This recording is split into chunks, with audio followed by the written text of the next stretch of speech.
Hello दोस्तों, this is Manish Saini and you are watching Sankalp Academy. तो यहाँ पर हम बात करने वाले हैं पूरे साल करंट अफेयर के बारे में। ये जो करंट अफेयर है वो 1 जून 2021 से स्टार्ट होकर के ये लगभग आपका 20 मई तक यहाँ पर है। तो पूरे साल करंट अफेयर यहाँ पर हम डिस्कस करने वाले हैं।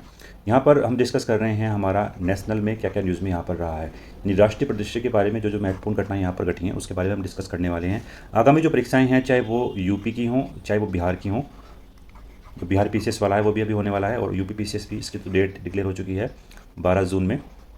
तो उन सभी जो आगामी परीक्षाएं हैं उन सभी के लिए करंट अफेयर काफ़ी महत्वपूर्ण है। तो उसी को ही कंसिडर करते हैं हमने यहाँ पर अपनी जो सीरीज निकाली है। आप हमें टेलीग्राम पर ज्वाइन कर सकते हैं। टेलीग्राम पर जो हमारा चैनल है वो संकल्प अकेडमी के नाम से उपलब्ध है। नीचे हमने लिंक दिया है, आप वहाँ से उसको ज्वाइन भी कर सकते हैं। तो अब चलते हैं अपने पहले प्रश्न की तरफ। जो हमारा पहला करंट अफेयर है वो यहाँ पर यह है कि सुशासन सूचकांक 2021 और 22 यहाँ पर जारी किया है। यह जारी किया गया था 25 दिसंबर 2021 को। जो यहाँ पर सूचकांक जारी किया है वो किया है सुशासन दिवस यानी गुड गवर्नेंस डे के मौके पर ही ये जारी किया गया है। और ये यहाँ पर अगर हम बात करते हैं, यह प्रशासनिक सुधार और जो लोक शिकायत विभाग है उसने राष्ट्रीय सुशासन केंद्र जो नई दिल्ली है वहाँ पर ये जारी किया गया है। अगर हम बात करते हैं किसके अंडर में यहाँ पर ये सूचकांक जो जारी किया गया है, तो केंद्रीय कार्मिक लोक शिकायत और पेंशन मंत्रालय द्वारा इस सूचकांक को जारी किया है। काफ़ी महत्वपूर्ण है ये जो यहाँ पर ये इन्होंने जारी किया है। ये जो कार्मिक लोक शिकायत और पेंशन मंत्रालय के द्वारा ये जारी किया गया है 25 दिसंबर। तो इतने फैक्ट हमने यहाँ पर याद किए हैं। जो हमारा गुड गवर्नेंस डे है वो कब होता है? 25 दिसंबर को। और इसके लिए संबंधित सूचकांक है वो जारी करता है कार्मिक लोक शिकायत और पेंशन मंत्रालय के द्वारा यहाँ पर ये जारी किया जाता है। तो कैटेगरी वाइज यहाँ पर स्टेटों को उन्होंने डिवाइड किया है। यदि हम बात करते हैं इसके इंडिकेटर कितने हैं, तो 10 इंडिकेटर यहाँ पर इसके बनाए गए हैं और ए बी करके इन्होंने यहाँ पर कैटेगरी वाइज अलग अलग स्टेटों को डिवाइड किया है। तो संयुक्त रैंकिंग की बात करते हैं जो समूह ए में है तो वहाँ पर गुजरात, और समूह बी में जो मध्य प्रदेश और हिमालय और पूर्वोत्तर के जो क्षेत्र हैं वहाँ पर हिमाचल प्रदेश ने यहाँ पर प्रथम स्थान प्राप्त किया है और यूटीज़ के अंदर प्राप्त किया है यहाँ पर दिल्ली ने। तो इतना करंट अफेयर था यहाँ पर। समूह ए में तो है वो गुजरात है, समूह बी में जो है वो मध्य प्रदेश है, और हम बात करते हैं जो पहाड़ी क्षेत्र हैं और पूर्वोत्तर क्षेत्र हैं वहाँ पर हिमाचल प्रदेश है और यूटीज़ में दिल्ली है। इन स्टेट ने यहाँ पर जो है पहला स्थान प्राप्त किया है। इधर हम बात करते हैं यूपी किस स्टेट में यहाँ पर है, तो यूपी को रखा गया है यहाँ पर समूह बी के 8 राज्यों में। उत्तर प्रदेश जो स्थान है वो यहाँ पर 5th प्लेस पे ये है। जो समूह बी के जो 8 राज्य हैं वहाँ पर ये 5वें स्थान पर रखा गया है। तो इतना ही महत्वपूर्ण था यहाँ पर इस सूचकांक के लिए। नेक्स्ट बात करते हैं महिलाओं के लिए विवाह की न्यूनतम आयु में यहाँ पर वृद्धि की गई है। यहाँ पर थोड़ा बहुत जानते हैं हम हिस्ट्री के बारे में। तो हरविलास सारदा ने 1929 में सेंट्रल लेजिस्लेटिव असेंबली में बाल विवाह की रोकथाम के लिए एक विधेयक पारित किया गया था जो ब्रिटिश रूल ने ये पारित किया था। तो इसको ही हम बोलते हैं यहाँ पर सारदा एक्ट भी इसको हम बोलते हैं, जो संबंधित था यहाँ पर विवाह की आयु से। तो उस समय जो इसकी एज लिमिट रखी गई थी वो रखी गई थी कि लड़कियों के लिए न्यूनतम जो है वो 14 वर्ष होगी और लड़कों के लिए ये 18 वर्ष होगी। और 1978 में फिर पहली बार इसमें संशोधन किया गया था। पहला जो संशोधन हमारा वो किया गया था 1929 में और फिर उसके बाद किया गया ये 1978 में। तो 1978 में पहली बार जब यहाँ पर अमेंडमेंट किया गया तो लड़कों के लिए जो ये एज लिमिट थी वो 21 थी और लड़कियों के लिए जो एज थी वो यहाँ पर 18 ईयर थी। तो 1922 उसके बाद 1978 और फिर अब यहाँ पर इसका जो है संशोधन किया गया है। तो अब बात की गई है कि जो महिलाएं हैं उनकी जो एज लिमिट है उसको भी बढ़ाकर हम 21 ईयर यहाँ पर करने वाले हैं। तो अधिनियम 2006 के संशोधन को यहाँ पर मंजूरी दी गई है प्रधानमंत्री की अध्यक्षता में केंद्रीय मंत्रिमंडल ने। तो अभी ये पूरा लॉ यहाँ पर बनकर तैयार नहीं हुआ है। तो अगर हम बात करते हैं मेल और फीमेल के जो विवाह की न्यूनतम आयु है, अब यहाँ पर दोनों की ही एक समान 21 ईयर यहाँ पर होने वाली है, जो लोकसभा में शीतकालीन सत्र में यह प्रस्तुत किया गया था। लेकिन विधेयक के प्रावधानों पर सहमति नहीं बन पाने के कारण इसे स्थायी समिति के पास यहाँ पर भेज दिया गया है। तो अभी यहाँ पर लॉ पूरा बनकर तैयार नहीं हुआ है, बाकी एक परफॉर्मा है ये कि जो हमारी परमानेंट कमेटी है वहाँ पर ये पहुँच चुका है। अब देखते हैं हम कि आने वाले सत्र में यहाँ पर क्या होने वाला है। नेक्स्ट हमारे पास जो करंट अफेयर है वो यहाँ पर यह है कि सरयू नहर परियोजना को हमने राष्ट्रीय परियोजना का दर्जा यहाँ पर दिया है। तो हम बात करते हैं 1974 में ये परियोजना की जो परिकल्पना है वो घाघरा नहर परियोजना के रूप में हमें दिखाई पड़ती है और प्रधानमंत्री नरेंद्र मोदी जी ने सरयू नहर राष्ट्रीय परियोजना का उद्घाटन किया।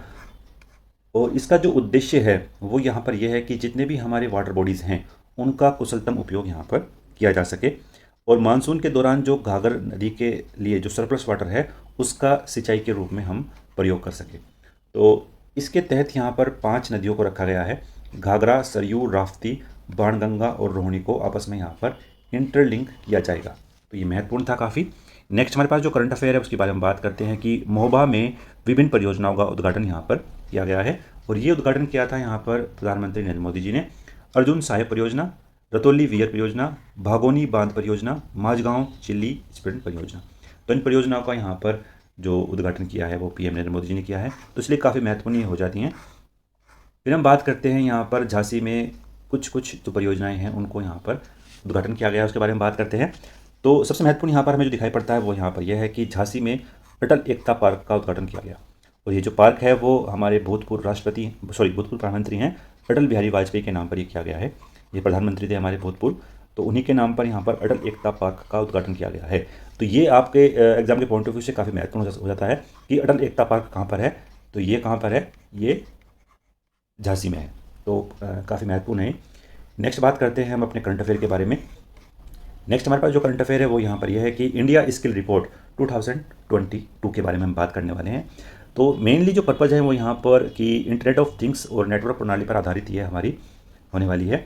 और नई दिल्ली में जो इंडियन स्किल की रिपोर्ट ये जारी की गई, यह इसका 9वां संस्करण था यहाँ पर। और हम बात करते हैं कि हमारे एग्ज़ाम के पॉइंट ऑफ व्यू से क्या महत्वपूर्ण है, यहाँ पर सीधा हम वहीं पर चलते हैं। हमारे लिए ये महत्वपूर्ण है कि वर्ष 2022 में सर्वाधिक नियोजन गतिविधि की संभावना वाले 3 स्टेट कौन कौन से हैं।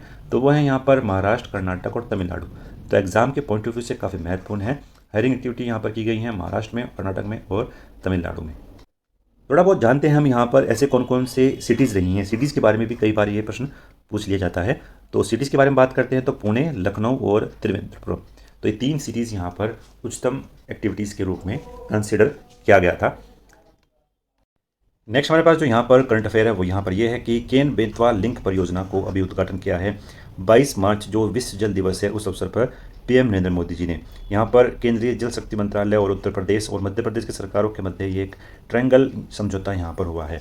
तो यह देश की पहली बड़ी केंद्र संचालित नदी जोड़ो परियोजना है जो केन बेतवा लिंक परियोजना के नाम से जिसको हम यहाँ पर जानते हैं। तो यह नेशनल पर्सपेक्टिव प्लान के तहत एक देश की सबसे बड़ी यहाँ पर परियोजना होने वाली है। और जो यहाँ पर हमारे पास महत्वपूर्ण फैक्ट है वो यहाँ पर यह है कि ये दोनों ही जो नदियाँ हैं वो यमुना की सहायक नदी हैं। जो दोनों ही नदियाँ हैं वो यमुना की यहाँ पर सहायक नदी हैं यहाँ पर ये। और इनके द्वारा जो उत्तर प्रदेश के जो लाभान्वित डिस्ट्रिक्ट यहाँ पर होने वाले हैं तो वो हैं यहाँ पर बांदा, महोबा, झांसी, ललितपुर। और मध्य प्रदेश के पन्ना, टीकमगढ़, छतरपुर, सागर, दमोह, दतिया, विदिशा, शिवपुरी और रायसेन। तो ये ज़िले हैं उत्तर प्रदेश और मध्य प्रदेश के जो यहाँ पर लाभान्वित होने वाले हैं। और यह जो परियोजना है केन और बेतवा, केन नदी मध्य प्रदेश और उत्तर प्रदेश के मध्य एक इंटर स्टेट रिवर के तौर पर जिसको हम जहाँ पर जानते हैं। और इस नदी पर जो उत्तर प्रदेश के यमुना में यह मिलती है उत्तर प्रदेश में। और यहाँ पर 2 प्रमुख जो पर्यटक स्थल हैं वो भी यहाँ पर हैं। एक तो है रान्ही जलप्रपात और केन घड़ियाल सेंचुरी, 2 प्रमुख पर्यटक स्थल यहाँ पर बनाए गए हैं। और बेतवा नदी का उद्गम स्थल यहाँ पर होता है रायसेन जिला पे मध्य प्रदेश में। तो ये महत्वपूर्ण था यहाँ पर। और बेतवा नदी पर ही यहाँ पर हमारे पास 3 बांध हैं जिनमें सबसे महत्वपूर्ण जो बांध है वो है यहाँ पर माता टीला बांध। एग्जाम के पॉइंट ऑफ व्यू से बहुत ही महत्वपूर्ण है माता टीला बांध। कई बार प्रीवियस ईयर में ये आया हुआ भी यहाँ पर प्रश्न है। तो कहीं ना कहीं जो आपका बेसिक जो चीज़ें हैं वो करंट अफेयर से भी कई बार हम उसको जोड़कर देख सकते हैं। नेक्स्ट जो हमारे पास यहाँ पर करंट अफेयर है वो यहाँ पर यह है कि भोपाल और इंदौर में पुलिस कमिश्नरी प्रणाली को लागू किया गया है। तो जो पुलिस जो व्यवस्था है वो स्टेट कॉन्कर्ड लिस्ट में यहाँ पर होती है। तो स्टेट की सूची में यहाँ पर ये रखी गई है। और यहाँ पर अगर हम बात करते हैं जो सामान्य पुलिसिंग व्यवस्था है वो जिलाधिकारी और अन्य प्रशासनिक अधिकारियों के पास कार्यपालक मजिस्ट्रेट की शक्तियाँ निहित होती हैं। वहीं दूसरी ओर बात करते हैं पुलिस कमिश्नरी प्रणाली की, तो जितनी भी शक्तियाँ हैं वो कमिश्नरी के पास यहाँ पर पहुँच जाती हैं। पुलिसिंग जो व्यवस्था है पूरी तरीके से कमिश्नरी के पास यहाँ पर पहुँचती हैं। तो भोपाल और इंदौर दोनों मध्य प्रदेश के शहर हैं जहाँ पर पुलिस कमिश्नरी व्यवस्था को लागू किया गया है। तो ये कुछ यहाँ पर एक्ट हैं, तो एग्जाम के पॉइंट ऑफ व्यू से इतने महत्वपूर्ण नहीं है। और हम बात करते हैं कि उत्तर प्रदेश के कितने ज़िले जो पुलिस कमिश्नरी प्रणाली में लागू किए गए हैं। तो ऐसे कुल मिलाकर यहाँ पर 4 डिस्ट्रिक्ट हैं, लखनऊ, गौतम बुद्ध नगर, वाराणसी और कानपुर। ये 4 डिस्ट्रिक्ट पुलिस कमिश्नरी व्यवस्था में लागू किए गए हैं यूपी के अंदर। तो इतना ही यहाँ पर महत्वपूर्ण फैक्ट था। नेक्स्ट चलते हैं हम अपने करंट अफेयर की तरफ। वो यहाँ पर यह है कि भारत की पहली ग्रीन हाइड्रो माइक्रो ग्रिड परियोजना को लागू किया गया है। और यह जो ग्रीन हाइड्रोजन है, ये अक्षय ऊर्जा से उत्पादित एक हाइड्रोजन को ही हम ग्रीन हाइड्रोजन कहते हैं। जो अक्षय ऊर्जा से प्राप्त जो हमें हाइड्रोजन प्राप्त होता है उसको ही हम यहाँ पर ग्रीन हाइड्रोजन कहते हैं। और केंद्रीय बजट में राष्ट्रीय हाइड्रोजन ऊर्जा मिशन की घोषणा भी की गई है। 2021-22 का जो हमारा बजट होने वाला था उसमें यहाँ पर घोषणा की गई है। अब हम चलते हैं महत्वपूर्ण फैक्ट जो हमारे पास यहाँ पर हैं। तो एनटीपीसी ने एक ब्लू एनर्जी प्राइवेट लिमिटेड की एक घोषणा की है, जो ब्लू एनर्जी के पूर्णतः स्वामित्व वाली इकाई है, जो एनटीपीसी ने यहाँ पर बनाई है ब्लू एनर्जी। ये संबंधित है हमारी ग्रीन हाइड्रोजन से। और यहाँ पर आंध्र प्रदेश के सिहाद्री में पहली हरित हाइड्रोजन माइक्रोग्रिड परियोजना को लागू किया गया है। तो एनटीपीसी ने यहाँ पर ब्लू एनर्जी और आंध्र प्रदेश, ये दो महत्वपूर्ण फैक्ट है हमारे पास। एनटीपीसी ने यहाँ पर इसको बनाया है और आंध्र प्रदेश के सिहाद्री डिस्ट्रिक्ट में ये बनाई गई है भारत की पहली हरित हाइड्रोजन जो हमारी प्रणाली है। और 240 किलोवाट का ठोस जो ऑक्साइड है और उच्च तापमान वाले इलेक्ट्राइज्ड इसमें होंगे। तो ये यहाँ पर महत्वपूर्ण था।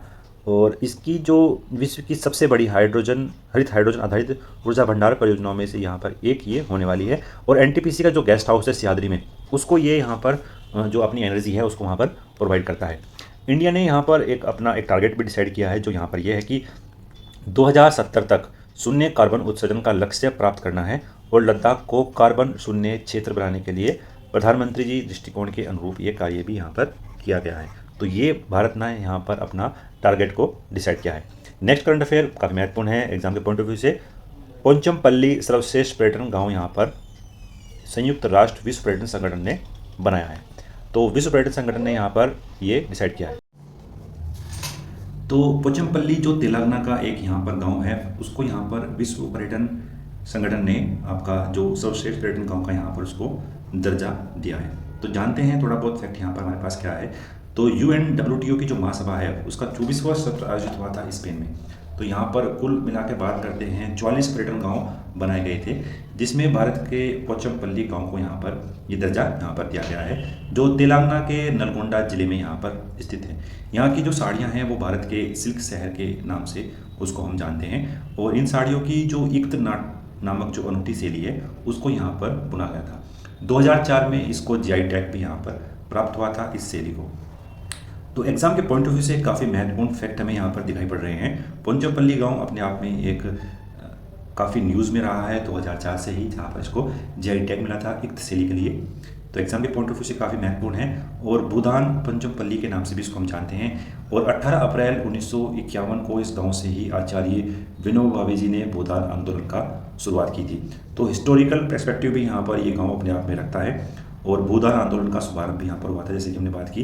तो हिस्ट्री में भी काफ़ी महत्वपूर्ण है गांव। और ऐसे ही 3 गांव हैं जहाँ पर सर्वश्रेष्ठ गांव भारतीय प्रविष्टि में 3 गांवों को नामांकित किया गया था, जिसमें थे कोंगथोंग मेघालय, रतपुरा खास मध्य प्रदेश और पोचमपल्ली तेलंगाना। तो तेलंगाना को ही यहाँ पर पर्यटन गांव का दर्जा दिया है UNWTO ने। तो ये महत्वपूर्ण था यहाँ पर करंट अफेयर के लिए। और एक और महत्वपूर्ण यहाँ पर हमारे पास यहाँ पर करंट अफेयर है। और निजामुद्दीन बस्ती परियोजना को यूनेस्को संस्कृति धरोहर संरक्षण पुरस्कार से सम्मानित किया गया है। ये जो बस्ती है वो दिल्ली स्थित ऐतिहासिक निजामुद्दीन बस्ती समुदाय के समग्र शहरी पुनरुद्धार की एक परियोजना को यूनेस्को द्वारा यहाँ पर पुरस्कृत किया गया है। 2 श्रेणियों में यहाँ पर ये अवार्ड इसको यहाँ पर मिला है। एक तो है अवार्ड ऑफ एक्सीलेंस और special recognization of sustainable development. इन 2 जो कैटेगरीज हैं उनमें ये अवार्ड्स ने प्राप्त किया है। नेक्स्ट करंट अफेयर की बात करते हैं। नेक्स्ट करंट अफेयर है हमारे पास की राष्ट्रीय बहुआयामी गरीबी सूचकांक। यह जो सूचकांक है वो UNDP के साथ समन्वय बना करके ही यहाँ पर नीति आयोग ने ये जो सूचकांक है, इंडेक्स है, उसको यहाँ पर बनाया है।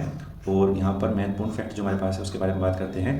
हाल ही में ही नीति आयोग द्वारा राष्ट्रीय बहुआयामी गरीबी सूचकांक को जारी किया। और यहाँ पर ये इसका 4th संस्करण है। 2015-16 से ही लगातार यहाँ पर ये अपने आंकड़े जारी कर रहा है। कुल मिलाकर बात करते हैं तो 12 इंडिकेटर्स इसके यहाँ पर बनाए गए हैं।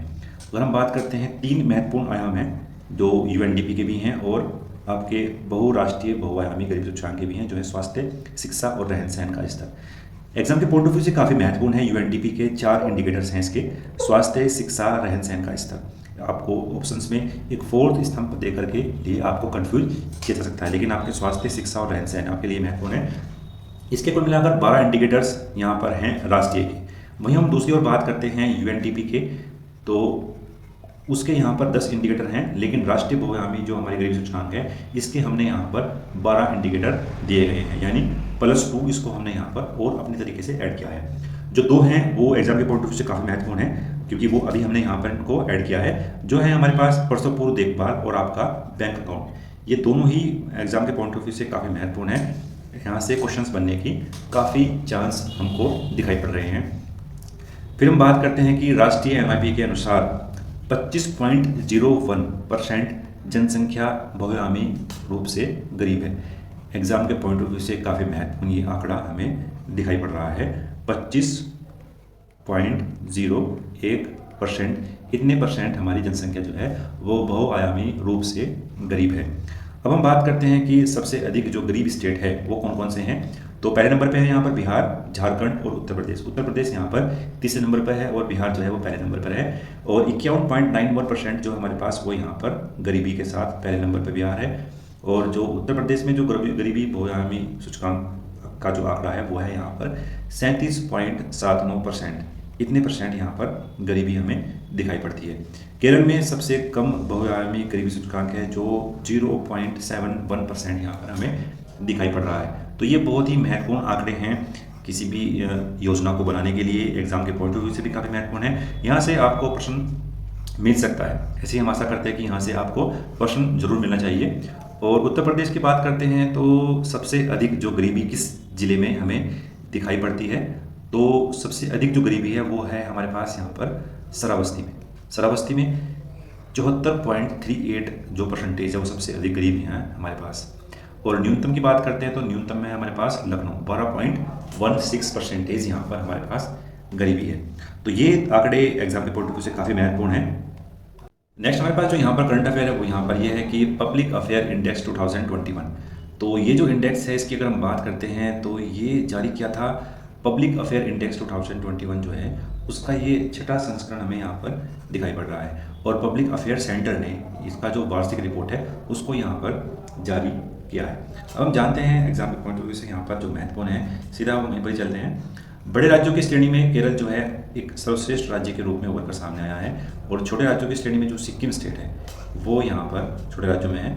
और 18 बड़े राज्यों में उत्तर प्रदेश का जो है निम्नतम स्थान रखा गया है। तो एक सरकारी तंत्र के लिए एक बहुत चिंता का विषय यहाँ पर होने वाला है। नेक्स्ट करंट अफेयर की बात करते हैं। नेक्स्ट करंट अफेयर हमारे पास SDG शहरी सूचकांक डैशबोर्ड 2021 और 22 के लिए बनाया गया है। इसको नीति आयोग द्वारा डिजाइन और विकसित किया है, नीति आयोग द्वारा बनाया गया है। और इसका जो मेन मोटिव है वो यहाँ पर यह है कि हम कितने गोल को बना रहे हैं सस्टेनेबल डेवलपमेंट के लिए। सस्टेनेबल डेवलपमेंट के लिए हम अपने कितने लक्ष्य की प्राप्ति हमने की है उसका ये सूचकांक है और नीति आयोग द्वारा यह डिजाइन किया गया है।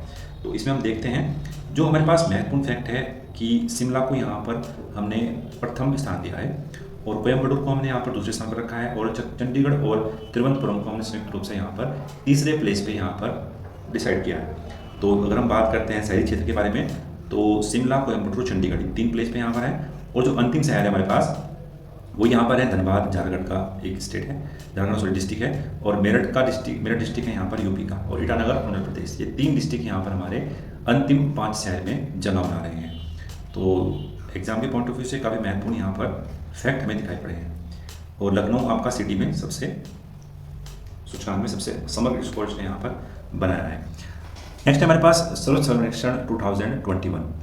तो महत्वपूर्ण जो फैक्ट है हमारे पास, कई बार एग्जाम में ये प्रश्न गलत करते हैं स्टूडेंट, जो हमारा स्वच्छ सर्वेक्षण है वो नीति आयोग नहीं बनाता है, नीति जो कमीशन है वो यहाँ पर नहीं बनाता है। इसको जो बनाने का काम दिया गया है वो भारत सरकार के आवासन और शहरी कार्य मंत्रालय द्वारा स्वच्छ सर्वेक्षण 2021 का परिणाम जारी किया गया।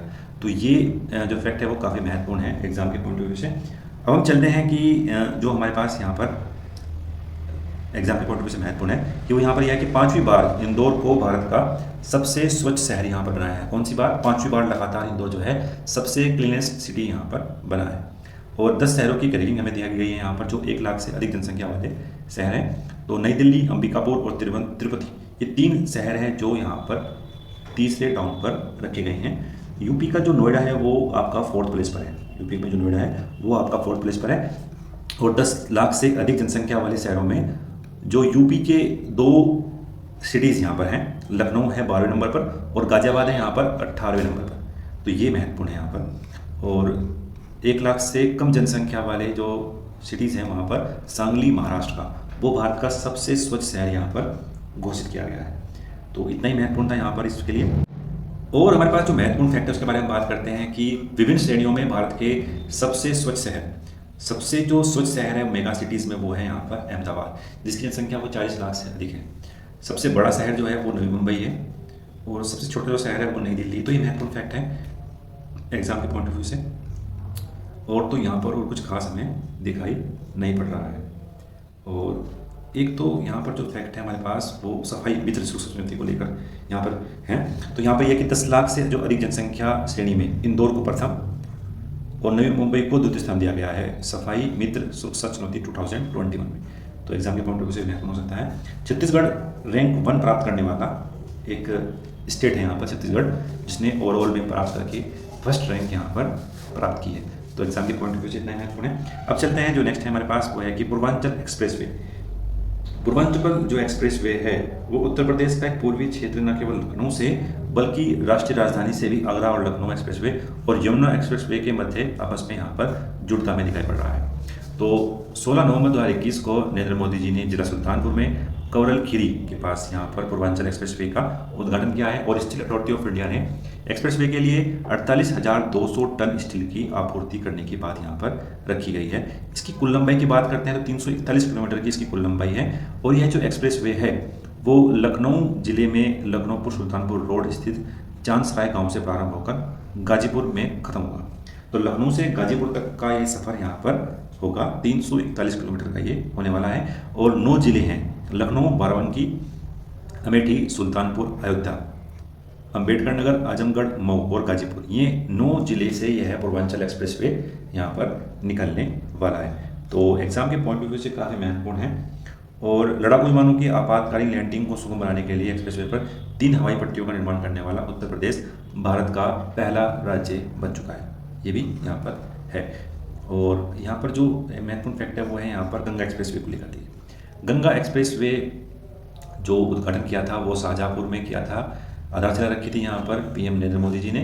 और इसकी जो लंबाई है वो 594 किलोमीटर की इसकी लंबाई होने वाली है। तो अच्छा खासा ये लंबा होने वाला है। मेरठ के बिचौली गांव से स्टार्ट होकर ये प्रयागराज जिले के जुडापुर दांडू गांव तक ये एक्सप्रेसवे गंगा एक्सप्रेसवे यहाँ पर बनने वाला है, मेरठ से प्रयागराज जिले के बीच में। तो 12 डिस्ट्रिक्ट यहाँ पर होने वाले हैं, पूरी बात करते हैं। और भी महत्वपूर्ण फैक्ट यहाँ पर हैं, वो इतने महत्वपूर्ण नहीं है एग्जाम के पॉइंट ऑफ व्यू से। नेक्स्ट बात करते हैं स्मार्ट पुलिसिंग सूचकांक 2021। तो इसका जो विचार है सबसे पहले 2014 में गुवाहाटी में आयोजित राज्य और केंद्रीय पुलिस संगठनों के सम्मेलन में पीएम नरेंद्र मोदी जी ने प्रस्तुत किया था कि स्मार्ट पुलिस सूचकांक को हम यहाँ पर जारी करते हैं। तो 2021 में भारतीय पुलिस फाउंडेशन ने इस सूचकांक को जारी किया है। भारतीय पुलिस फाउंडेशन काफ़ी महत्वपूर्ण है, इस सूचकांक को जारी किया गया है। और यहाँ पर दिल्ली को यहाँ पर 12वां स्थान, उत्तराखंड को यहाँ पर 15वां स्थान और हरियाणा को यहाँ पर मिला है 18वां स्थान और यूपी रहा है यहाँ पर 28वें स्थान पर। ये इस श्रृंखला का आपका पहला सर्वेक्षण है जो यहाँ पर जारी किया गया है। 1 से 10 पैमानों पर यहाँ पर मापा गया है। 10वां स्कोर जो है वो उच्चतम नागरिक संतुष्टि है और 0 का मतलब है यहाँ पर कि स्कोर न्यूनतम संतुष्टि को प्रदर्शित करता है। तो यूपी को यहाँ पर मिला है 28वां स्थान। अब हम पूरी रैंक देखते हैं कि पहले स्थान पर कौन है। तो पहले स्थान पर जो है वो है यहाँ पर आंध्र प्रदेश, दूसरे पर है तेलंगाना और तीसरे पर है यहाँ पर असम। पहले पर आंध्र प्रदेश, तेलंगाना और असम, यानी असम जो डिस्ट्रिक्ट स्टेट है वो सबसे अधिक संतुष्टि यहाँ पर कर रहा है अपने सिटीजन की। तो ये महत्वपूर्ण था। दिल्ली 12वीं पे है और उत्तराखंड है 15वीं पे और जो यूपी है वो आपका 28वें स्थान पर है और 29वें स्थान पर आपका बिहार की स्थिति यहाँ पर काफ़ी खराब है एज कम्पेयर टू यूपी। तो ये महत्वपूर्ण फैक्ट था। नेक्स्ट बात करते हैं प्रधानमंत्री पोषण शक्ति निर्माण योजना। तो यह जो योजना है वो केंद्र प्रायोजित योजना है और प्रारंभिक शिक्षा के लिए राष्ट्रीय पोषणिक सहायता कार्यक्रम के तहत ये अप्लाई की गई है 15 अगस्त को। और महत्वपूर्ण फैक्ट जो हमारे पास है वो यहाँ पर ये है कि इस योजना के माध्यम से सरकारी और सरकारी प्राप्त जो स्कूल्स हैं वहाँ पर पका हुआ भोजन उपलब्ध कराया जाता है। कक्षा 1 से लेकर 8वीं तक के सभी स्कूलों को यहाँ पर ये अपना योजना चलाने के लिए आवंटित की गई थी। तो इतना ही महत्वपूर्ण था। नेक्स्ट क्वेश्चन की बात करते हैं कि राज्य खाद्य सुरक्षा सूचकांक 2021। तो ये सूचकांक जारी किया है FSSAI ने, यानी food safety and standard authority of India ने ये सूचकांक इंडेक्स जारी किया गया है। और विश्व खाद्य सुरक्षा दिवस यानी 7 जून को ये इंडेक्स हमेशा से ही जारी किया जा रहा है। 2019 में यह जारी किया गया था फर्स्ट टाइम, और ये कुल मिलाकर इसका यहाँ पर तीसरा संस्करण यहाँ पर है। तो FSSAI ने ये जारी किया है यहाँ पर 7 जून को, जो विश्व खाद्य दिवस है। और बात करते हैं 3 बड़े राज्य जो यहाँ पर रखे गए हैं, तो गुजरात यहाँ पर पहले स्थान पर है। छोटे राज्यों में यहाँ पर गोवा है, और यूटीज़ में जम्मू कश्मीर है, जो आपको खाद्य सुरक्षा को प्राप्त करता है। और अगर हम बात करते हैं यूपी के बारे में, तो यूपी का यहाँ पर जो स्थान है वो बड़े राज्यों में 5वां स्थान है। बड़े राज्यों में 5वां स्थान यहाँ पर है। नेक्स्ट करंट अफेयर हमारे पास की रेल कौशल विकास योजना। यह जो योजना है वो तकनीकी सहायता जो प्राप्त की जा रही है कि जो रोजगार हैं, जो युवाएँ हैं, उनको हम एक स्किल प्रोवाइड कर सकते हैं, ताकि वो विभिन्न व्यवसायों जो इंडस्ट्रीज़ हैं वहाँ पर तकनीकी प्रशिक्षण प्रदान करने के लिए कौशल विकास कार्यक्रम यहाँ पर चलाया गया है। यहाँ पर कुल इनका जो 100 घंटे का बुनियादी प्रशिक्षण दिया जाएगा, और 18 से 35 आयु वर्ग के उम्मीदवार यहाँ पर बनाए गए हैं। और जो इसकी नोडल एजेंसी है वो है यहाँ पर बनारस लोकोमोटिव वर्कर्स, यहाँ पर इसकी नोडल एजेंसी है। 3 वर्ष की अवधि में टारगेट रखा है कि हम 50,000 युवाओं को यहाँ पर प्रशिक्षण दे सकते हैं। तो यही यहाँ पर महत्वपूर्ण था। नेक्स्ट बात करते हैं कि भारत में अपराध 2021 यहाँ पर जारी किया है राष्ट्रीय अपराध रिकॉर्ड ब्यूरो, यानी नेशनल क्राइम रिकॉर्ड ब्यूरो ने जारी किया है भारत में अपराध। ये प्रथम संस्करण है 1935 का, और नवीनतम जो रिपोर्ट है वो है यहाँ की भारत में अपराध रिपोर्ट यहाँ पर जारी की गई है। और यहाँ पर बात करते हैं कि इस प्रकार जो अपराध के पंजीकरण में 2019 की तुलना में 2020 में 28% की वृद्धि हमें दिखाई पड़ रही है। तो ये आंकड़ा काफ़ी चौंकाने वाला है, और हम देख सकते हैं कि हम अपराध पर कितना कंट्रोल यहाँ पर कर रहे हैं। और अगर हम बात करते हैं साइबर अपराध के बारे में, तो इसकी तुलना में भी यहाँ पर 11.8% की यहाँ पर वृद्धि हमें दर्ज देखने को मिलती है। महिलाओं के जो बात करते हैं, महिलाओं के जो अपराध हैं उनमें हमें यहाँ पर 8.3 की गिरावट देखने को मिली। ये एक अच्छी बात है, जो वुमेन सेफ्टी को लेकर अच्छी बात यहाँ पर ये बनाई गई है। नेक्स्ट बात करते हैं स्वच्छ सर्वेक्षण ग्रामीण 2021। तो यह जो सर्वेक्षण है वो जल शक्ति मंत्रालय, स्वच्छ भारत मिशन और आवासन एवं शहरी कार्य मंत्रालय द्वारा प्रकाशित किया गया है। तो इन 3 यहाँ पर मिनिस्ट्री हैं, जल शक्ति मंत्रालय, आवासन एवं शहरी कार्य मंत्रालय और स्वच्छ भारत मिशन ग्रामीण। और शहरी और ग्रामीण 2 इसके उप मिशन यहाँ पर चलाए गए हैं, जो ओपन डेफिकेशन फ्री घोषित किया जाता है 2 अक्टूबर को 2019 को। देश के सभी गांव, ग्राम पंचायत, डिस्ट्रिक्ट और यूटीज स्टेट सभी यहाँ पर ओपन डेफिकेशन फ्री घोषित कर दिए गए हैं। अब इसका यहाँ पर फेज 2 चलाया गया है, जो ODF प्लस के नाम से प्रवेश कर चुका है। यहाँ पर इतना ही महत्वपूर्ण था। अब हम बात करते हैं कि सुजलाम अभियान। सुजलाम अभियान 25 अगस्त 2021 को आज़ादी का अमृत महोत्सव के अंग के रूप में जिला शक्ति मंत्रालय द्वारा यहाँ पर चलाया गया है, जो ODF स्थायित्व और गंदा जल प्रबंधन के हेतु एक 100 दिवसीय अभियान यहाँ पर चलाया गया है। तो ये महत्वपूर्ण था। नेक्स्ट हमारे पास कि इंदौर को पहला भारत का जल आधिक्य शहर घोषित किया गया है। तो ये भी महत्वपूर्ण है, एग्जाम के पॉइंट ऑफ व्यू से इतना ही यहाँ पर महत्वपूर्ण है। नेक्स्ट बात करते हैं कि NIRF इंडिया रैंकिंग जारी की गई है। तो ये जारी की है केंद्रीय शिक्षा मंत्रालय ने, ये यहाँ पर जारी किया है। और हम चलते हैं सीधा अपने फैक्ट की तरफ। ओवरऑल की बात करते हैं तो ओवरऑल श्रेणी में IIT मद्रास, भारतीय विज्ञान संस्थान और IIT बॉम्बे ने क्रमशः 1, 2, 3 रैंक यहाँ पर प्राप्त की है। मद्रास पहले नंबर पर है, भारतीय विज्ञान संस्थान बेंगलोर दूसरे नंबर पर है, और IIT बॉम्बे यहाँ पर तीसरे नंबर पर रखा गया है। तो ये महत्वपूर्ण था यहाँ पर एग्जाम के पॉइंट ऑफ व्यू से। और यहाँ पर यह है कि शीर्ष 10 में उत्तर प्रदेश के 2 जो संस्थान है वो यहाँ पर हैं, IIT कानपुर और बनारस हिंदू विश्वविद्यालय। IIT कानपुर का जो स्थान है वो यहाँ पर 5वें स्थान पर है, और बनारस हिंदू विश्वविद्यालय यहाँ पर 10वें स्थान पर है। तो ये ओवरऑल श्रेणी में उत्तर प्रदेश के 2 यहाँ पर इंस्टीट्यूशन रखे गए हैं, 2 संस्थान यहाँ पर हैं। अलीगढ़ को यहाँ पर 18वां स्थान, तो ये पूरा स्थान है यहाँ पर जो उत्तर प्रदेश संस्थानों को यहाँ पर मिला है। विश्वविद्यालय की श्रेणी की बात करते हैं तो बेंगलुरु को प्रथम स्थान है, जवाहरलाल नेहरू विश्वविद्यालय नई दिल्ली को दूसरा स्थान है, और बनारस हिंदू विश्वविद्यालय वाराणसी को यहाँ पर तीसरा स्थान मिला है विश्वविद्यालय श्रेणी में। तो ये महत्वपूर्णता प्रबंधन श्रेणी में हमेशा की तरह IIM अहमदाबाद पहले स्थान पर है। चिकित्सा की श्रेणी में अखिल भारतीय आयुर्विज्ञान संस्थान नई दिल्ली है, और national law school of India university Bangalore को विधि कानून के तहत प्रथम स्थान पर रखा गया है। फार्मेसी में जामिया हमदर्द जो यूनिवर्सिटी है नई दिल्ली में वो पहले स्थान पर है। कॉलेजों में मिरांडा हाउस पहले स्थान पर है, और अनुसंधान की श्रेणी में जो है भारतीय विज्ञान संस्थान बेंगलुरु को प्रथम स्थान मिला है, कॉलेज की श्रेणी में मिरांडा हाउस। तो ये महत्वपूर्ण फैक्ट है यहाँ पर हमारे श्रेणी को लेकर के लिए। नेक्स्ट बात करते हैं कॉर्बी अलोंग समझौता। कॉर्बी जो है वो असम में है।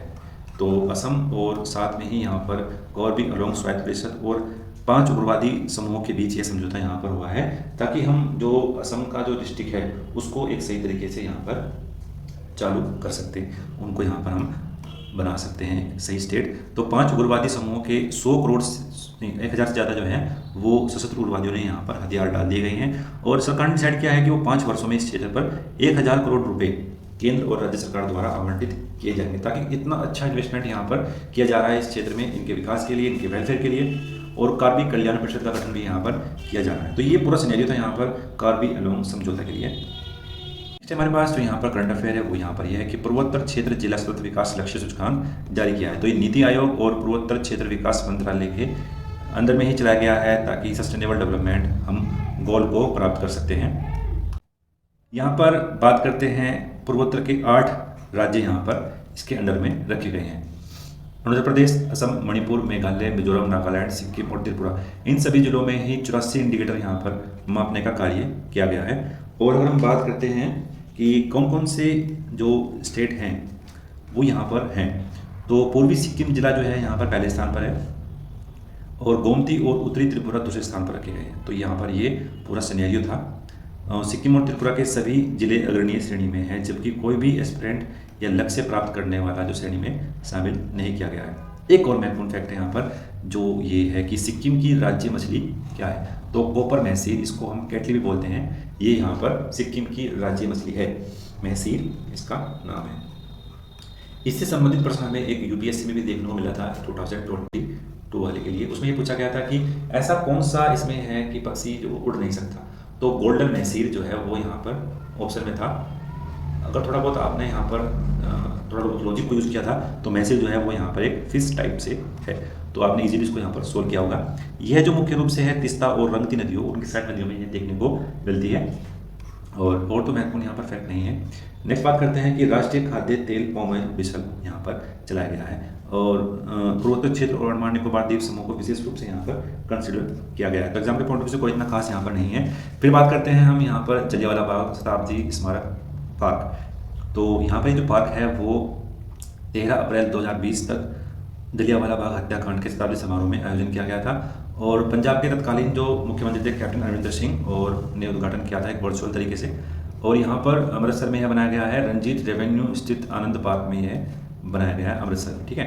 और शताब्दी समारोह के तहत यहाँ पर सफ़ेद संगमरमर के 5 स्तंभों का निर्माण किया गया है। तो एग्जाम के पॉइंट ऑफ व्यू से कुछ खास महत्वपूर्ण यहाँ पर नहीं है। नेक्स्ट चलते हैं प्रधानमंत्री उज्ज्वला योजना 2.0। इसके लिए एक महत्वपूर्ण फैक्ट यहाँ पर यह है कि ये योजना कब स्टार्ट की गई थी, तो 2016 में ये योजना यहाँ पर स्टार्ट की गई थी, प्रधानमंत्री उज्ज्वला योजना। इसका अब 2nd संस्करण यहाँ पर स्टार्ट किया गया है। इसका शुभारंभ बलिया में किया गया था, जो प्रधानमंत्री उज्ज्वला योजना थी। यहाँ पर लगभग 5 करोड़ महिलाएं जो सदस्य थी उनको मुफ्त एलपीजी कनेक्शन यहाँ पर दिया गया था, और इसका शुभारंभ 2.0 का शुभारंभ किया गया है हमारे उत्तर प्रदेश के महोबा जिले में। महोबा जिले में चलाया गया है 2.0 जो अभियान है, तो इतना ही महत्वपूर्ण था। फिर हमारे पास यहाँ पर शून्य अभियान। तो शून्य जो अभियान है ये नीति आयोग ने आरएमआई और आरएमआई इंडिया के तहत एक अभियान चलाया गया है, जिसमें उपभोक्ता और उद्योगों के साथ मिलकर शून्य प्रदूषण आपूर्ति वाहन यानी जो डिलीवरी व्हीकल्स हैं उनको हम जीरो प्रदूषण के तौर पर यहाँ पर ला सकते हैं। तो इसका एक विकल्प भी है हमारे पास कि हम इलेक्ट्रिक वाहनों का यहाँ पर यूज़ करें, और जो हमारे डिलीवरी व्हीकल्स हैं शहरों के अंदर उसको हम शून्य प्रदूषण के तौर पर यूज़ कर सकते हैं। तो महत्वपूर्ण था। नेक्स्ट बात करते हैं हम लद्दाख में केंद्रीय विश्वविद्यालय की स्थापना की गई है। जब से 2 हिस्सों में जम्मू कश्मीर और लद्दाख को डिवाइड किया गया था, तो 2 यूटी बनाए गए थे। तो इन यूटीज बनाने के बाद जम्मू कश्मीर लद्दाख में एक भी विश्वविद्यालय नहीं था, तो इसके निर्माण की यहाँ पर आवश्यकता थी कि लद्दाख में भी एक केंद्रीय विश्वविद्यालय यहाँ पर बनाया जाए। तो इसी को आधार में रखते हुए जो नरेंद्र मोदी जी ने यहाँ पर बात की और लद्दाख को एक केंद्रीय विश्वविद्यालय की स्थापना का प्रावधान यहाँ पर दिया है। तो इसका जो नाम रखा गया है विश्वविद्यालय का, वो रखा गया है यहाँ पर सिंधु केंद्रीय विश्वविद्यालय। सिंधु केंद्रीय विश्वविद्यालय इसका नाम यहाँ पर रखा गया है। तो एग्जाम के पॉइंट ऑफ व्यू इतना ही महत्वपूर्ण है यहाँ पर। अब बात करते हैं हम, जो हमारे पास नेक्स्ट फैक्ट है वो यहाँ पर यह है कि उलिमिंगला दर्रा विश्व की सबसे ऊंची मोटर योग्य सड़क बनाई गई है। तो अगर हम बात करते हैं इससे पहले कौन सी थी, तो बोलीविया की एक सड़क का नाम यहाँ पर दर्ज था। तो अब है यहाँ पर उमिंगला दर्रा जो है विश्व की सबसे ऊंची मोटर योग्य सड़क यहाँ पर बनाई गई है, और जो ये सड़क है ये 19,300 फीट की ऊंचाई पर स्थित है। और इस प्रोजेक्ट का जो निर्माण था वो किया गया था हिमांग प्रोजेक्ट के द्वारा, इसका निर्माण किया गया था। और हम बात करते हैं यहाँ पर ये जो निर्माण था BRO यानी बॉर्डर रोड ऑर्गेनाइजेशन के तहत ये बनाई गई रोड है, प्रोजेक्ट हिमांग, और इसका अन्य नाम जो है वो द माउंटेन टैमर्स, इसको भी हम इस प्रोजेक्ट को बोलते हैं प्रोजेक्ट हिमांग या द माउंटेन टैमर्स, इन दोनों से ही संबंधित है।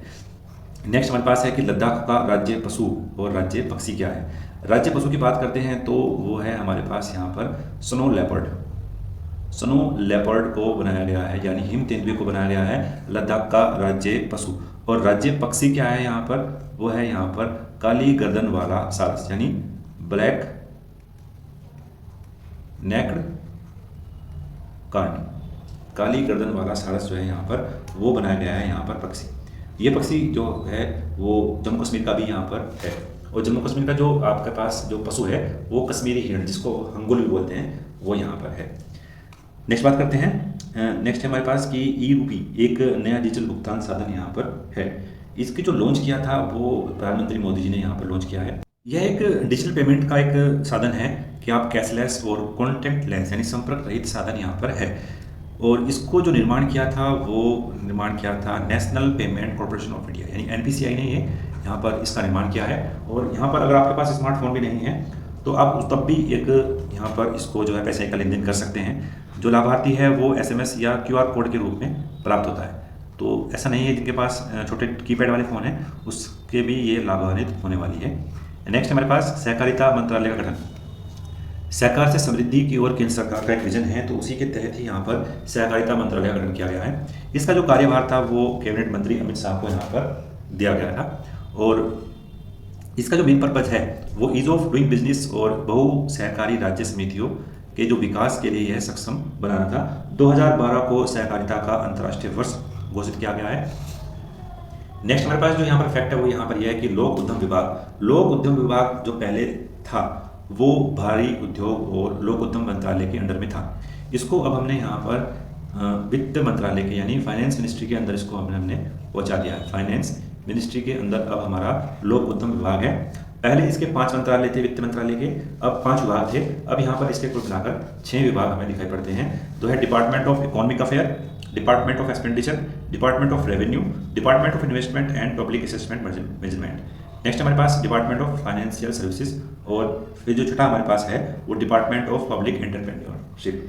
तो ये 6 विभाग हैं यहाँ पर। जो हमारा आर्थिक कार्य विभाग है ये डिपार्टमेंट ऑफ इकोनॉमिक अफेयर, इसका जो निर्माण का जो काम है वो बजट निर्माण का कार्य हमारे पास क्या है, department of economic affair. Exam के पॉइंट ऑफ व्यू से काफ़ी महत्वपूर्ण है, कई बार ये पूछा भी गया है। अब ये बनता है कि लोक उद्यम विभाग अब किस मिनिस्ट्री के अंडर में है, तो ये फाइनेंस मिनिस्ट्री के अंडर में अब आपका सम्मिलित किया गया है। एग्जाम के पॉइंट ऑफ व्यू से काफ़ी महत्वपूर्ण है। नेक्स्ट बात करते हैं अखिल भारतीय उच्च शिक्षा सर्वेक्षण 2019-20। तो यहाँ पर अखिल शिक्षा मंत्रालय ने अखिल भारतीय उच्च शिक्षा सर्वेक्षण को यहाँ पर जारी किया है, और डिपार्टमेंट ऑफ हायर एजुकेशन की यह 10वीं रिपोर्ट है जो उसने अब तक जारी की है। और कुल नामांकन में महिलाओं की जो भागीदारी है वो लगातार यहाँ पर बढ़ रही है। 49% के आसपास ये अब तक यहाँ पर पहुँच चुकी है।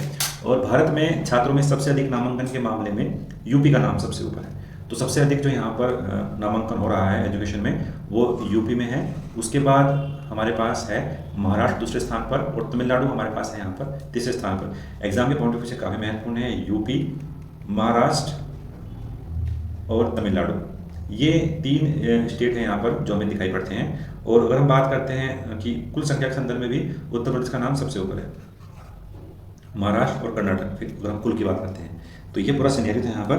नेक्स्ट बात करते हैं हम अपने करंट अफेयर के बारे में। वो यहाँ पर यह है कि CEO वाटर मैंडेट, तो इसकी स्थापना जो की थी वो की थी UN ग्लोबल कॉम्पैक्ट ने इसकी स्थापना 2007 में की थी।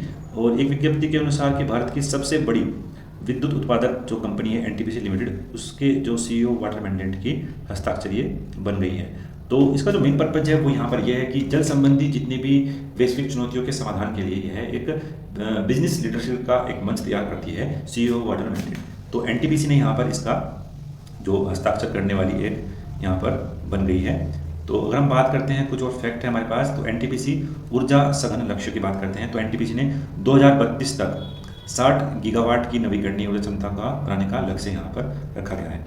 तो एक और बात है यहाँ पर हमारे पास जो महत्वपूर्ण फैक्ट है वो यहाँ पर यह है कि भारत का सबसे बड़ा सौर ऊर्जा पार्क कहाँ पर है।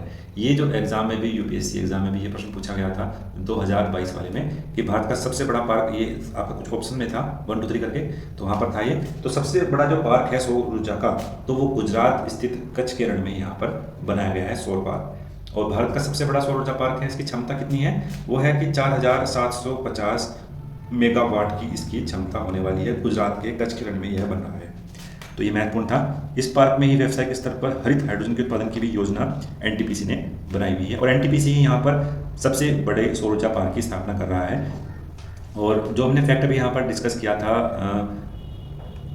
एनटीपीसी ने ही पहले हरित योजना कहाँ पर बनाई गई है, लोको ग्रिड वाली, आंध्र प्रदेश में बनाई है, सियाद्री में, आंध्र प्रदेश की सियाद्री बनाई है। और एनटीपीसी रिन्यूएबल एनर्जी लिमिटेड ने लद्दाख के पास देश की प्रथम हरित हाइड्रोजन परिवहन योजना की स्थापना करने की बात भी लद्दाख में की है। और एनटीपीसी ने आंध्र प्रदेश के सियाद्री में एक तैरते हुए फ्लोटिंग सोलर प्लांट की स्थापना की है, विशाखापट्टनम, आंध्र प्रदेश के सियाद्री। तो ये महत्वपूर्ण योजनाएं थी एनटीपीसी की, जो लगातार यहाँ पर ये चला रही है। इसकी जो क्षमता है तैरते हुए फ्लोटिंग की, इसकी लगभग यहाँ पर 25 मेगावाट की क्षमता यहाँ पर रखी है। 25 मेगावाट की क्षमता यहाँ पर इसकी है। तो ये रहा 25 मेगावाट की तैरते हुए फ्लोटिंग संयंत्र की क्षमता कितनी है, 25 मेगावाट। तो ये महत्वपूर्ण था एग्जाम के पॉइंट ऑफ व्यू से। अब बात करते हैं तृतीय सतत विकास लक्ष्य सूचकांक डैशबोर्ड 2020 और 21 के बारे में। तो ये तो हमने डिस्कस किया था 2019 और 20 के लिए भी, और 22 और 22 के लिए इसको देखते हैं कि 3 जून में जारी किया है इसने अभी, और नीति आयोग द्वारा जारी किया गया था। इस सूचकांक को नीति आयोग द्वारा सांख्यिकी कार्य मंत्रालय और भारत सरकार के द्वारा एक महत्वपूर्ण योजना थी, इसको जारी किया गया है। यह इस सूचकांक का तीसरा संस्करण है, और इस रिपोर्ट को 115 संकेतकों के तहत ये जारी किया गया है। अब देखते हैं इसमें कौन कौन से यहाँ पर इन्होंने डिस्ट्रिक्ट डिसाइड किए गए हैं। तो इस रैंक में संयुक्त रूप से जो है वो केरल प्रथम स्थान पर है, हिमाचल प्रदेश दूसरे पर है, और तमिलनाडु यहाँ पर तीसरे स्थान पर है। केरल, हिमाचल प्रदेश, तमिलनाडु और दूसरे तीसरे स्थान पर ही रखे गए हैं। आंध्र प्रदेश, गोवा, कर्नाटक और उत्तराखंड यहाँ पर चौथे स्थान पर है। और हम बात करते हैं फिर अंतिम के बारे में। तो अंतिम की बात करते हैं तो बिहार यहाँ पर सबसे अंतिम में दिखाई पड़ रहा है। यूटीज़ में चंडीगढ़ सबसे ऊपर है, तो ये महत्वपूर्ण था यहाँ पर। नेक्स्ट बात करते हैं ताप विद्युत संयंत्रों में बायोमास के प्रयोग पर एक राष्ट्रीय मिशन यहाँ पर बनाया है केंद्रीय विद्युत मंत्रालय द्वारा। जो कोयला आधारित ताप विद्युत संयंत्र है वहाँ पर बायोमास के लिए एक मिशन चलाने की बात की गई है। इसकी अवधि 5 वर्ष रखी गई है। इसका मेन पर्पज ये है कि हम कार्बन रहित ऊर्जा उत्पादन हेतु बायोमास को फार्मिंग के लिए 5% के स्तर में वृद्धि करके उच्च स्तर तक इसको यहाँ पर हमको ले जाना है। तो अगर हम देखते हैं कि बायोमास को फायरिंग क्या है, तो किसी बॉयलर के भीतर एक प्राकृतिक गैस और कोयले जैसे अन्य ईंधनों के साथ बायोमास पदार्थ के सम्मिश्रण और दहन को बायोमास को फायरिंग बोलते हैं। यानी ये कोई हमारा बॉयलर है, उसमें हम प्राकृतिक गैस और कोयले के साथ साथ हम यहाँ पर ईंधन को भी मिक्स करके उसका दहन करते हैं, तो उसको हम बायोमास को फायरिंग कहते हैं। ऊर्जा संयंत्रों में कार्बन उत्सर्जन को कम करने के संदर्भ में ये जो नीति है, ये एक मान्यता कार्बन रहित प्रौद्योगिकी के रूप में इसको यहाँ पर मान्यता भी दी है। तो एग्जाम के पॉइंट ऑफ व्यू से काफ़ी महत्वपूर्ण है। नेक्स्ट हमारे पास कि आज़ादी का अमृत महोत्सव। यह जो महोत्सव है भारत की 75वीं स्वतंत्रता की वर्षगांठ पर भारत सरकार द्वारा बनाया जाने वाला एक महत्वाकांक्षी प्रोग्राम है। यह कार्यक्रम पूरे देश में राज्य और यूटीज में सरकार द्वारा आयोजित किया जाएगा और देश के बाहर भारत के दूतावास में भी इसका आयोजन किया जाएगा। तो 75वीं वर्षगांठ पर यह आज़ादी का अमृत महोत्सव यहाँ पर बनाया गया है और इसका जो मेन पर्पज है, और 75वीं वर्षगांठ पर 15 अगस्त 2022 को 75वें सप्ताह पूर्व यानी 12 मार्च 2021 को प्रधानमंत्री नरेंद्र मोदी जी ने साबरमती आश्रम अहमदाबाद से आज़ादी के अमृत महोत्सव का लॉन्च किया था और यह पहल 15 अगस्त 2023 तक इसको हम जारी रखेंगे। लेकिन नेक्स्ट ईयर तक ये भी जारी रहने वाली है। यहाँ पर केंद्रीय गृह मंत्री की अध्यक्षता में एक राष्ट्रीय इम्प्लीमेंटेशन कमेटी का गठन भी किया गया है और जिसके सुझाव के आधार पर ही यहाँ पर एक समिति का गठन किया गया है पीएम नरेंद्र मोदी जी की, और इसकी जो नोडल एजेंसी है वो केंद्रीय संस्कृति मंत्रालय एक सहयोगी की भूमिका निभा रही है यहाँ पर। तो इसके जरिए जो आज़ादी से जुड़े हुए अनेक नाम हैं जो इतिहास के पन्नों में दबे पड़े हैं उनको सामने लाने की बात यहाँ पर 75वीं वर्षगांठ पर हमने यहाँ पर रखी है। तो इतने बड़े जो नाम चिन्ह नहीं है, जो नाम प्राप्त नहीं कर पाए हैं, उसको हम सामने लाने की बात की है। तो इसके 5 स्तंभ भी हैं 75वीं वर्षगांठ के। वो है कि स्वतंत्रता संग्राम, 75 वर्ष पर विचार, 75 वर्ष पर उपलब्धि, 75 वर्ष पर कार्य और 75 वर्ष पर संकल्प। तो ये इसके यहाँ पर 5 स्तंभ भी रखे गए हैं। नेक्स्ट बात करते हैं हम युवा प्रधानमंत्री योजना। तो शिक्षा मंत्रालय जी के द्वारा यहाँ पर उच्च शिक्षा विभाग ने 30 वर्ष से कम आयु के युवा और नवोदित लेखकों को प्रशिक्षित करने के लिए युवा प्रधानमंत्री योजना को लॉन्च किया है। और यह युवा पूर्ण रूप से यंग, अपकमिंग और एंड वर्सेटाइल ऑथर्स के रूप में हम इसको यहाँ पर जानते हैं। जो हमारी ये युवा योजना है वो 75 परियोजना जो है अमृत महोत्सव है, उसी का ही ये यहाँ पर एक अंग है। आशा है ये वीडियो आपको हमारी जो पसंद आ रही होगी, आप पसंद आ रही है लाइक करें, शेयर करें दोस्तों के साथ। मिलते हैं एक ऐसी ही नई वीडियो के साथ। जय हिंद। अगर आपने सब्सक्राइब नहीं किया है तो प्लीज़ सब्सक्राइब करें। मिलते हैं नेक्स्ट वीडियो में। धन्यवाद। जय हिंद।